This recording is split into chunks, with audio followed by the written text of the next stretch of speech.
आप सभी का पाथफाइंडर्स बैन अकेडमी पे स्वागत है। साउथ एशिया की पॉलिटिक्स में चाइना के आने की वजह से कॉम्प्लेक्सिटी बहुत ज्यादा बढ़ गई है। इंडिया जो हमेशा से इस पूरे एरिया का एक ट्रेडिशनल पार्टनर रहा है, नेट सिक्योरिटी प्रोवाइडर रहा है, बट आज चाइना के आने की वजह से कंट्रीज जितने भी साउथ एशिया के हैं वो फ्रेंड्स विद बेनिफिट का अप्रोच ले रखे हैं, जहां पे वो इंडिया के साथ काम तो करते हैं बट देन अगेन वो इंडिया के अगेंस्ट भी काम करने लगते हैं, primarily to make China happy. इसी चीज में आप देख सकते हैं एक इंपॉर्टेंट न्यूज श्रीलंका की तरफ से आ रहा है, जहां पे एक रिसेंटली इलेक्शन हुआ था और उस इलेक्शन में आपको पता है प्रो चाइनीज लीडर चुन के आए हैं और जिस चीज का डर था वही होते हुए नजर आ रहा है कि अब श्रीलंका गवर्नमेंट ने एक चाइनीज नेवी शिप को यह इजाजत दे दी है कि आप श्रीलंका के जो कोस्ट है वहां पे अपने आप को डॉक कर सकते हैं, वहां पे अपने आप को आप प्लेस कर सकते हैं। तो इस शिप को आने की इजाजत ट्यूसडे को दी गई है। ये शिप अब फ्राइडे तक रहेगा, 3 दिन।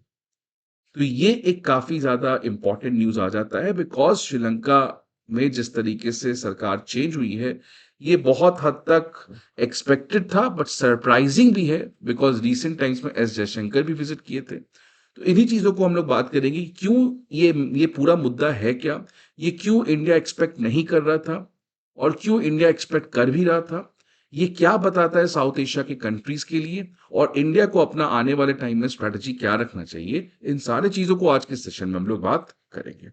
आगे बढ़ने के पहले एक इंपॉर्टेंट इन्फॉर्मेशन की अकेडमी आईएएस का चौथा ऑफलाइन ब्रांच पटना में स्टार्ट हो चुका है। न्यू दिल्ली के करोल बाग में इंग्लिश मीडियम के बैचेस 24 अक्टूबर, मुखर्जी नगर में 21 अक्टूबर को हिंदी मीडियम के बैचेस और प्रयागराज में हिंदी इंग्लिश दोनों मीडियम के ऑफलाइन बैचेस इन स्पेसिफिक डेट्स को स्टार्ट हो रहे हैं।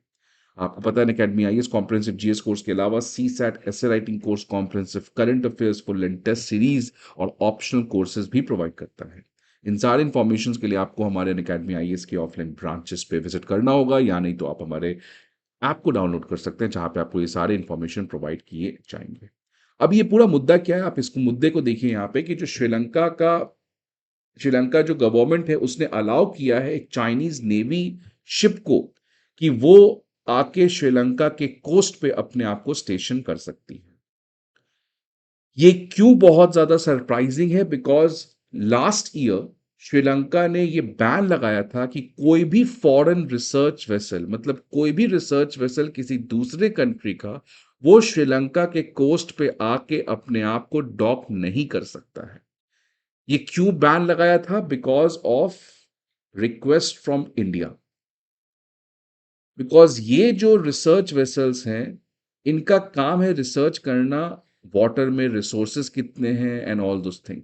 बट ये जो रिसर्च वेसल्स हैं इनका डुअल यूज होता है। इनफैक्ट चाइना ऐसे रिसर्च वेसल्स के थ्रू इंटेलिजेंस डेटा कलेक्ट करता है। अभी आपको मैंने कुछ दिन पहले बताया था स्पाई बलून के बारे में। तो चाइना जो है वो इंटेलिजेंस का भूखा है और इसीलिए वो कभी रिसर्च वेसल तो कभी स्पाई बलून भेजते रहता है। तो इंडिया के रिक्वेस्ट पे श्रीलंका ने ऐसे रिसर्च वेसल्स के ऊपर बैन लगाया था, बट अभी स्टिल ऐसे चाइनीज नेवी शिप को अलाउ करने दिया गया है डॉक करने को श्रीलंका में। तो इसलिए ये थोड़ा सा सरप्राइजिंग है। ये आप देख सकते हैं शिप का नाम है पोलैंग। अब बात करते हैं कि जब श्रीलंका की गवर्नमेंट से पूछा गया कि आपने क्यों इस चीज को होने दिया जब आपने खुद रिसर्च वेसल्स के ऊपर बैन लगाया था, तो वहां के जो न्यूली अपॉइंटेड फॉरेन मिनिस्टर हैं विजित हेरथ, उन्होंने सरकार के इस मूव को डिफेंड किया है। उनका कहना है कि ये रिसर्च वेसल नहीं है, rather it is a training vessel. मतलब ये शिप है जो नए नए सेलर्स को ट्रेन करने के लिए यूज किया जाता है। सरकार का जो रिसर्च वेसल के ऊपर पॉलिसी है वो अभी भी वैसा ही है, उसमें कोई भी चेंजेस नहीं हुआ है। तो सरकार का, श्रीलंका की गवर्नमेंट का कहना है कि ये एक रिसर्च वेसल नहीं है, ट्रेनिंग वेसल है। बट ट्रेनिंग वेसल से भी प्रॉब्लम क्या है कि अगेन आप यहां पे सेंसर्स रेडार्स लगा के इंटेलिजेंस डेटा को कलेक्ट कर सकते हैं, जो कि श्रीलंका गवर्नमेंट को भी पता है। क्योंकि इंडिया का रिसर्च वेसल से कोई प्रॉब्लम नहीं था, इंडिया का प्रॉब्लम था चाइनीज रिसर्च वेसल से। बिकॉज उसको क्या जरूरत है श्रीलंका के आके पास डॉक करना, इंडिया के इतने करीब, बिकॉज उसका प्राइमरली इंटरेस्ट है इंडिया से इंटेलिजेंस डेटा को कलेक्ट करना। तो ट्रेनिंग वेसल भेजो या रिसर्च वेसल भेजो, ये तो बस हो गया ना। Apple is getting converted to orange, but दोनों at the end fruits, right? So that is what problem यहां पे ये है। श्रीलंका गवर्नमेंट का कहना है कि इससे किसी भी कंट्री को डरना नहीं चाहिए, ये बस हमारे डिप्लोमेटिक एंगेजमेंट्स को बढ़ाने के लिए है। Right now that see how much rhetoric this foreign minister is speaking. अब ये ब्रेक इसलिए, जैसे मैंने पहले भी आपको बात किया कि जो प्रीवियस गवर्नमेंट है उसने इस तरीके के रिसर्च सर्वे को, रिसर्च वेसल्स को ये इजाजत नहीं दी थी कि वो जो श्रीलंका के इकोनॉमिक एक्सक्लूसिव जोन है वहां पे आके अपने आप को डॉक कर सके। बिकॉज आपको पता है कि 2022 में एक बहुत बड़ा इंसिडेंट हुआ था जब युआंग वैंग 5 जो चाइना की रिसर्च शिप थी वो श्रीलंका के हम्बनटोटा पोर्ट में अपने आप को आके स्टेशन की हुई थी महीनों तक। और श्रीलंका हम्बनटोटा पोर्ट आपको पता ही होगा कि ये 99 ईयर के लीज पे चाइना को दे दिया गया है बिकॉज श्रीलंका लोन को चुका नहीं पाया। तो इसीलिए इस इंसिडेंट के बाद इंडिया ने बहुत स्ट्रांग ऑब्जेक्शन लगाया था कि आप ऐसे रिसर्च वेसल को नहीं आने दे सकते हो। और इसके फैक्ट जो प्रीवियस गवर्नमेंट है उसने बैन भी लगाया। क्यों बैन लगाया? बिकॉज पिछली सरकार को पैसा चाहिए था और इंडिया ने, आपको पता है, $4 बिलियन का इकोनॉमिक असिस्टेंस प्रोवाइड किया है इस पूरे श्रीलंका के इकोनॉमी के कोलैप्स के समय। तो उनको पैसा चाहिए था तो उन्होंने इंडिया को हैप्पी करने के लिए इस तरीके का बैन लगाया। आज थोड़ी सी हालात ठीक है तो वापस से वो अपने उसी रास्ते पे जा रहे हैं। तो ये देख सकते हैं आप, रिसर्च वेसल युआंग वैंग 5 जो श्रीलंका के कोस्ट के हम्बनटोटा पोर्ट पे आके अपने आप को कई महीनों तक डॉक कर सकता है। देख सकते हैं आप, ये सारे इंटेलिजेंस कलेक्ट करने के लिए ही यूज कर किए जाते हैं। अब यही जिस चीज का डर था वो अब लग रहा है कि रियलिटी में कन्वर्ट हो रहा है। ये पर्सन अनुराग कुमार दिस्संगी AKD जो JVP पार्टी के लीडर हैं और इनकी पार्टी इस इलेक्शन में जीत के आई है। ये प्रो मार्क्सिस्ट और प्रो चाइनीज लीडर हैं। ऑल्दो ये प्रो चाइनीज और प्रो मार्क्सिस्ट और हमेशा से इनकी पार्टी एंटी इंडिया रही है, बट रीसेंट टाइम्स में इस पार्टी का थोड़ा सा पॉलिसी इंडिया के प्रति चेंज हुआ है। आप देख सकते हैं S Jaishankar became the first foreign minister to visit Sri Lanka after the election. जब ये जीत के आए वहां पे इंडिया ने वापस से कहा कि आपके कंट्री के जो भी इकोनॉमिक रिकवरी और ग्रोथ के लिए मदद है वो हम पूरी तरीके से प्रोवाइड करेंगे। और इनफैक्ट AKD ने भी ये कहा कि हम किसी भी तरीके के एंटी इंडिया एक्ट्स को अपने सॉइल पे नहीं होने देंगे। तो ये लग रहा था कि इस तरीके से बात बन चुकी है। AKD जो है वो इंडिया के नेशनल इंटरेस्ट, खासकर जो नेशनल सिक्योरिटी है उसका ख्याल रखेंगे, बट इस तरीके के वेसल को अलाउ करने से AKD जो है वो अपने उस प्रॉमिस से बैक ट्रैक कर रहे हैं। ये बहुत अनएक्सपेक्टेड और भी है बिकॉज आपको पता है रीसेंट टाइम्स में इंडिया ने बहुत हद तक श्रीलंका की इस इकोनॉमिक रिकवरी में मदद किया है। $4 बिलियन का फाइनेंशियल असिस्टेंस प्रोवाइड किया है। इसके अलावा medical, fuel, loan deferments, currency swaps, ऐसे कई सारे चीज भी हम प्रोवाइड किए थे। तो इस कॉन्टेक्स्ट में, और इनफैक्ट एक और चीज की प्राइम मिनिस्टर मोदी ने इस इलेक्शन के बाद तुरंत ट्वीट किया था और कहा था कि Sri Lanka is very important for India's neighbourhood policy, Sagar policy. तो इतना अच्छा एक तरीके से माहौल था कुछ समय से, और इस तरीके के वेसल्स को अलाउ करने से रिलेशंस में थोड़े से प्रॉब्लम आ सकते हैं। और ये एक लौता प्रॉब्लम नहीं है, और प्रॉब्लम जो बहुत ज्यादा प्रोबेबल है आने वाले टाइम में जिससे इंडिया श्रीलंका के रिलेशंस में और सेटबैक्स आ सकते हैं। एक है श्रीलंकन तमिल्स, बिकॉज ये जो पर्सन है AKD, ये एक सिनेलिस्ट बुद्धिस्ट के बहुत बड़े सपोर्टर हैं। ये वहां की जो मेजोरिटी रिलीजन है बुद्धिज्म, उसके ये बहुत बड़े लीडर हैं। जो तमिल्स हैं उनका फेवरेट कैंडिडेट था संजीत प्रेमदासा, जो इस इलेक्शन में सेकंड आया है। तो क्या AKD श्रीलंकन तमिल्स जो ऑटोनॉमी की लड़ रहे हैं, क्या उनको ये ऑटोनॉमी प्रोवाइड करेंगे? तो अभी तक तो ऐसा लग नहीं रहा है। इंडियन फिशरमैन को आपको पता है हमेशा वो लोग फिशिंग करने जाते हैं, उनको श्रीलंका की कोस्ट गार्ड्स पकड़ लेते हैं। और तीसरा जो इमीडिएट थ्रेट है वो अदानी प्रोजेक्ट्स। आप देख सकते हैं कल का न्यूज है कि श्रीलंका की जो नई गवर्नमेंट है उसने कहा है कि सारे अदानी प्रोजेक्ट्स को, और खासकर जो अदानी विंड प्रोजेक्ट्स हैं, उसको रिव्यू किया जाएगा। और आपको पता है अदानी ग्रुप का जो पूरा प्रोजेक्ट है उससे एक बहुत इमीडिएट थ्रेट चाइना को भी है। बिकॉज अदानी ग्रुप जिस तरीके से बाहर ऑक्यूपाई कर रहा है हाइफा पोर्ट इजराइल में और बहुत सारे ऐसे स्ट्रैटेजिक लोकेशंस पे काम कर रहा है, तो उससे चाइना के इंटरेस्ट को काफी ज्यादा प्रॉब्लम होता है।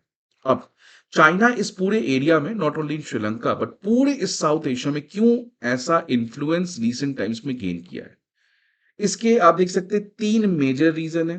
पहला, China has become a external balancer. External balancer का मतलब ये मान लीजिए साउथ एशिया है, यहाँ पे इंडिया है, और मान लीजिए ये आपका श्रीलंका है। अब श्रीलंका इंडिया के बीच में पावर गैप तो बहुत ज्यादा है। श्रीलंका अकेले दम पर इंडिया को मैनेज नहीं कर सकता है, और अगर किसी भी दो कंट्री का पावर गैप बहुत ज्यादा होगा तो ये जो छोटा कंट्री हमेशा डरेगा, ये नेचुरल चीज है। It will always be in fear. तो ये क्या चाहेगा कि मैं किसी तरीके से इंडिया को बैलेंस कर पाऊं।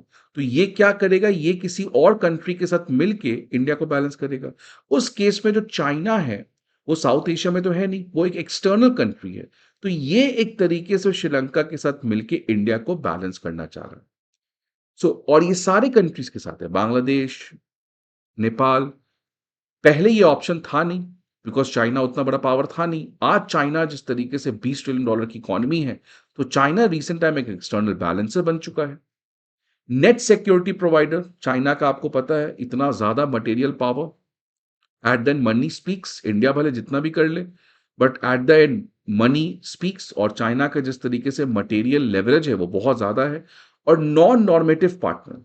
नॉन नॉर्मेटिव का मतलब कि इंडिया जो है वो हमेशा से डेमोक्रेसी के ऊपर फोकस करता है, ह्यूमन राइट्स के ऊपर फोकस करता है, ऑटोनॉमी के ऊपर फोकस करता है, बट चाइना को इन चीजों से कोई लेन देन नहीं है। इसलिए तो चाइना मिलिट्री से भी बात कर लेती है, तालिबान से भी बात कर लेती है, बिकॉज चाइना का कोई नॉर्म्स नहीं है। बट इंडिया जो है वो हमेशा से म्यांमार में डेमोक्रेसी रिस्टोरेशन की बात करता है। श्रीलंका के साथ वो बात करता है कि श्रीलंकन तमिल्स को ऑटोनॉमी मिलना चाहिए। बट चाइना का इस तरीके से कोई भी नॉर्मेटिव एरियाज के ऊपर फोकस नहीं है। और चाइना की जो बहुत बड़ी मटेरियल पावर है, जिसकी वजह से जितने भी ये सारे कंट्रीज हैं वो first come first serve policy, कि ये कंट्रीज भूल चुके हैं कि हम लोग एक सिविलाइजेशनल रीजन है, हमें एक साथ काम करना चाहिए। बट आज की कंट्रीज, मैंने कहा पहले भी, फ्रेंड्स विद बेनिफिट, जो पहले मदद कर दिया वो उसके साथ चले जा रहे हैं। वो भूल जा रहे हैं कि इंडिया का कितना हिस्टोरिकल हमारा रिलेशनशिप रहा है, हम लोग एक ही जगह से निकल के आए हैं। सो वो सब भूल के they have started to adopt first come first serve policy.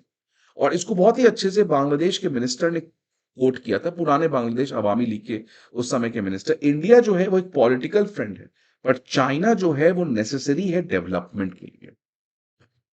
तो ये बताता है कि किस तरीके से जितने भी ये कंट्रीज हैं वो मानते हैं कि इंडिया जो है वो पॉलिटिकल फ्रेंड है हमारा, बट चाइना के बिना हम डेवलप नहीं कर सकते, बिकॉज चाइना के पास at the end material leverage बहुत ज्यादा है। जैसे आप समझिए कि इंडिया का फॉरेक्स रिजर्व $700 बिलियन है, चाइना का फॉरेक्स रिजर्व $7 ट्रिलियन है। मतलब आप कंपेयर भी नहीं कर सकते। So that is what China has, which it is able to offer in South Asia.